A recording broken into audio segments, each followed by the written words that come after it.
अस्सलामुअलैकुम नाजरीन, आप देख रहे हैं सूबाई रंग न्यूज़ और इंटरटेनमेंट चैनल और मैं हूं मोमना शहबाज।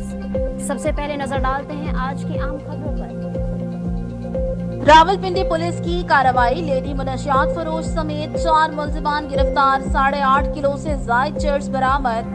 नसीराबाद पुलिस ने मुलजिमान नसीम अख्तर से 3750 ग्राम चर्स, मुलजिम इमरान से 2500 ग्राम चर्स।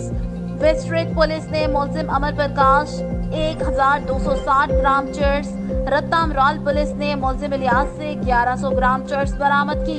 गिरफ्तार मुलजिमान को ठोस शवाहिद के साथ चालान करके करार वाकई सजा दिलवाई जाएगी। एसपी पोटोहार, नौजवान नस्ल की रगू में मनशियात का जहर उतारने वाले मुलजिमान कानून की गिरफ्त से नहीं बच सकते। एसपी पोटोहार मोहम्मद वकास खान।